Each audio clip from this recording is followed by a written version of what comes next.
Sam पित्रोड़ा जी का जो कल बयान आया वो काफी चिंताओं को जन्म देने वाला है। उन्होंने प्रमुख रूप से बयान में 4 बातें बताई हैं। एक,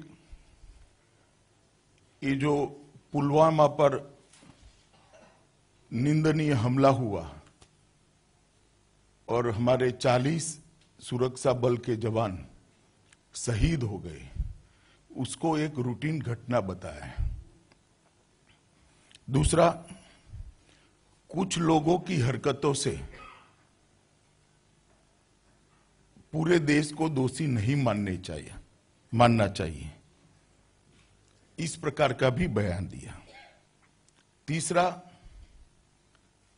26/11 के रेफरेंस में कहा कि आतंकी हमलों का जवाब एयर स्ट्राइक या सर्जिकल स्ट्राइक नहीं हो सकता, बातचीत हो सकता है।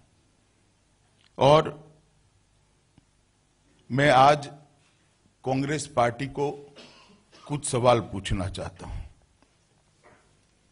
कांग्रेस पार्टी के अध्यक्ष श्री ने इस बात को देश की जनता के सामने स्पष्ट करना चाहिए कि आप इस प्रकार के जघन्य हमले को, जो देश की जनता को झिंझोड़ कर रख देते हैं, उसको आप सामान्य घटना मानते हैं, रूटीन घटना मानते हैं। 2, कुछ लोगों की हरकतों से, 7-8 लोगों की हरकतों से किसी देश को दोषी नहीं मानने चाहिए। क्या कांग्रेस पार्टी मानती है कि जो आतंकवादी घटनाएं देश में होती है, इसका पाकिस्तान सरकार, पाकिस्तान की सेना से कोई रिश्ता है या नहीं है? इसकी स्पष्टता करनी चाहिए। अगर रिश्ता है तो फिर दोषी कौन है, इसका जवाब कांग्रेस पार्टी ने देना चाहिए। और तीसरा, आतंकवादी हमले का जवाब सर्जिकल स्ट्राइक और एयर स्ट्राइक से नहीं देना चाहिए, बातचीत से इसका समाधान ढूंढना चाहिए। क्या ये कांग्रेस पार्टी की आतंकवाद को डील करने की नीति अधिकृत है? क्या कांग्रेस पार्टी के अध्यक्ष ने तीनों मामलों पर देश की जनता को जवाब देना चाहिए।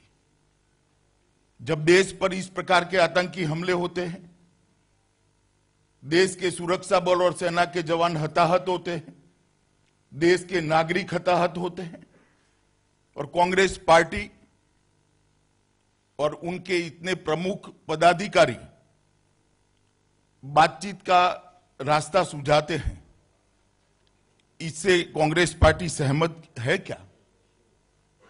आपने यूपीए के शासन में 26/11 से लेके कई बम धमाके, सीरियल बम ब्लास्ट देश भर में हुए, और आपकी पॉलिसी के तहत आपने बातचीत का रास्ता अख्तियार किया। क्या परिणाम निकला? इसका भी जवाब कांग्रेस पार्टी के अध्यक्ष ने देश की जनता को देना चाहिए। उन्होंने स्वयं स्पष्टता करनी चाहिए। कांग्रेस पार्टी हर बार चुनाव नजदीक आती है तो तुष्टीकरण की राजनीति करती है, अपीसमेंट की पॉलिटिक्स करती है, वोट बैंक की पॉलिटिक्स करती है। इसमें मुझे कोई आपत्ति नहीं है, ये उनकी परंपरा है। कई सालों से, 3 दशकों से कांग्रेस ने अपीसमेंट का बीज इस देश के अंदर बोया है। हमें इसमें कोई आपत्ति नहीं है, देश की जनता इसको जानती है। परंतु वोट बैंक की राजनीति क्या देश हित से ऊपर हो सकती है? वोट बैंक की राजनीति शहीदों के खून के ऊपर हो सकती है?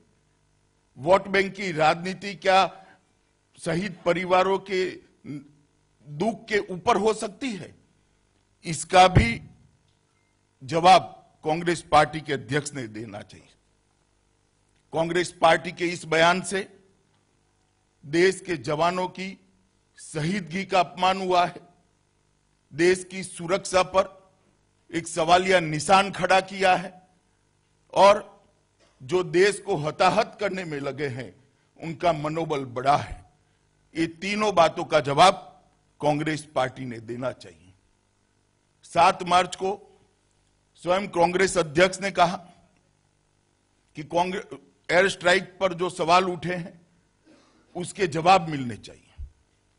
किसके सवालों का जवाब चाहते हैं आप?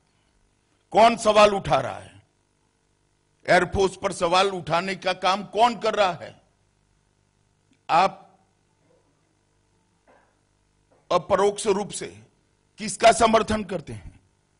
भारतीय एयरफोर्स, भारत की एयरफोर्स पर संदेह करना ये किसी भी पार्टी के राष्ट्रीय अध्यक्ष के लिए मैं मानता हूं उचित नहीं है। इसका भी जवाब उन्होंने देना चाहिए। जब 6 अक्टूबर 2016 को शायद यूपी में कांग्रेस अध्यक्ष ने एक बयान दिया था कि आप खून की दलाली करते हो, उस वक्त सर्जिकल स्ट्राइक हुई थी। सर्जिकल स्ट्राइक के वक्त उसको आप खून की दलाली का टैग लगाने का प्रयास करते हो, एयर स्ट्राइक के वक्त उस पर शंका उत्पन्न करते हो। किसको खुश करना चाहते हैं आप? वोट बैंक की राजनीति को इतने आगे ले जाने का प्रयास मत करिए। पूरा देश आपको देख रहा है। जेएनयू में जब भारत विरोधी नारे लगते हैं, आप इसको अभिव्यक्ति की आजादी कहते हैं और इनके समर्थन में वहां जाकर खड़े होते हैं। ये भी एक वोट बैंक की राजनीति का तुष्टीकरण का एक घिनौना उदाहरण है। इसके बाद में कल हमेशा की तरह कांग्रेस ने इस बयान से किनारा कर लिया। मैं एक सलाह देना चाहता हूं कांग्रेस पार्टी को। आपके किनारे को देश की जनता ठीक तरह से समझती है, इसीलिए आपको किनारे कर दिया है। कोई भी बयान देना, तुष्टीकरण की पॉलिटिक्स करना आपकी रणनीति का हिस्सा है। कभी बीके हरिप्रसाद को व्यक्तिगत बयान बता देते हैं, कभी दिग्विजय सिंह के बयान को व्यक्तिगत बयान बता देते हैं, कभी पी चिदंबरम के बयान को व्यक्तिगत बयान बता देते हैं, कभी कपिल सिब्बल के बयान को व्यक्तिगत बयान बता देते हैं, कभी नवजोत सिंह सिद्धू के बयान को व्यक्तिगत बयान बता देते हैं, मणिशंकर अय्यर को एक्सपेल कर वापिस ले लेते हो। संदीप दीक्षित जब सेनाध्यक्ष गुंडे जैसे हैं कहते हैं, उनको व्यक्तिगत बयान बता देते हो, मगर ये लोगों को कुछ नहीं होता। वो कांग्रेस अध्यक्ष के इर्द गिर्द घूमते हैं।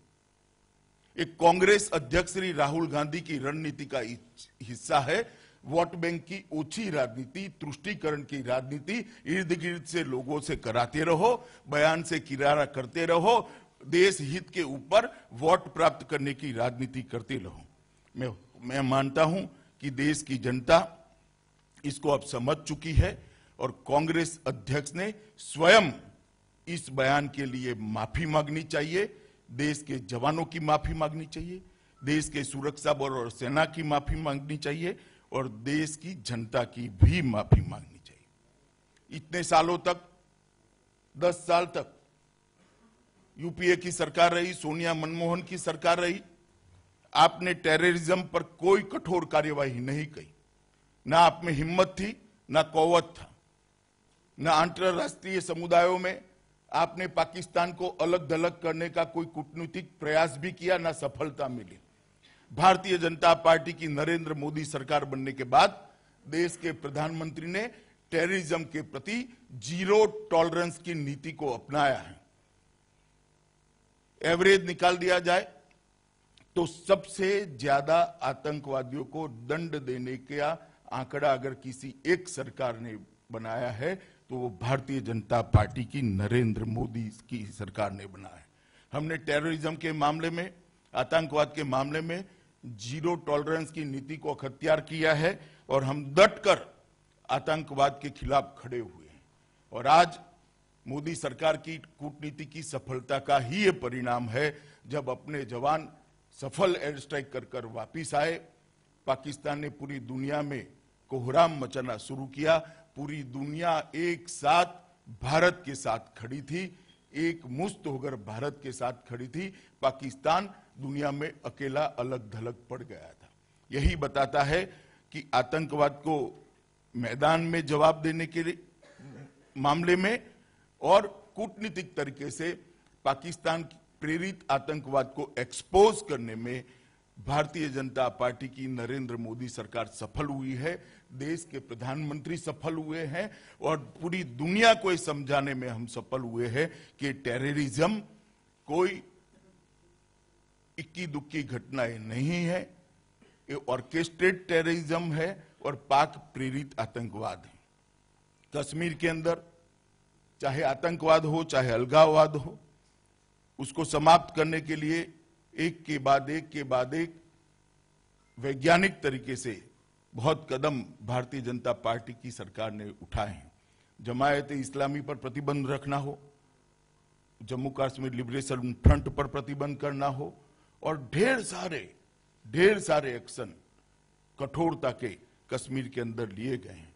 मैं मानता हूं कि देश की जनता में एक विश्वास जगा है, देश की सेना के जवानों के अंदर एक विश्वास जगा है, देश के पैरामिलिट्री फोर्स के जवानों के अंदर एक कदमों से विश्वास जगा है कि मेरी सरकार, मेरे देश की सरकार सेना के जवानों के पीछे चट्टान की तरह खड़ी है और उनका मनोबल आज आकाश को छू रहा है। मैं आज कांग्रेस अध्यक्ष से यह भी मांग करता हूं कि आप श्री श्याम पित्रोड़ा के बयान के बारे में देश की जनता से माफी मांगिए, शहीदों के परिवार से माफी मांगिए और सेना के जवानों से माफी मांगिए, क्योंकि बयान से किनारा करने से कोई हल नहीं निकलते हैं। देश की जनता आपका किनारा करने की राजनीति को समझ चुकी है। कई ढेर सारे लोग जो बयान देने के लिए आपके इर्द गिर्द लेकर घूमते हो, उसको देश की जनता अच्छे से पहचान गई है। और मैं देश की जनता को आज भारतीय जनता पार्टी की ओर से और भारतीय जनता पार्टी की हमारी जो जीरो टॉलरेंस की पॉलिसी है, इसके लिए फिर से एक बार विश्वास दिलाना चाहता हूं कि भारतीय जनता पार्टी ही इस देश को सुरक्षा दे सकती है, भारतीय जनता पार्टी ही आतंकवाद को मुंह तोड़ जवाब दे सकती है, भारतीय जनता पार्टी ही पाकिस्तान की साजिशों को नाकाम कर सकती है, इसका मुंह तोड़ जवाब दे सकती है और देश की सुरक्षा को सुनिश्चित कर सकती है। और कूटनीतिक तरीके से पाकिस्तान को जिस तरह से अलग थलग दुनिया में करा है, इस दिशा में भारतीय जनता पार्टी की अलावे कोई नहीं ले जा सकता। और मैं फिर से एक बार कांग्रेस अध्यक्ष के सामने अपनी मांग रखना चाहता हूं कि आपने देश की जनता से माफी मांगनी चाहिए, इसमें विलंब नहीं करना चाहिए। धन्यवाद। इस विषय पर अगर आपका कोई प्रश्न तो आपका स्वागत है। देवेंद्र प्राशर।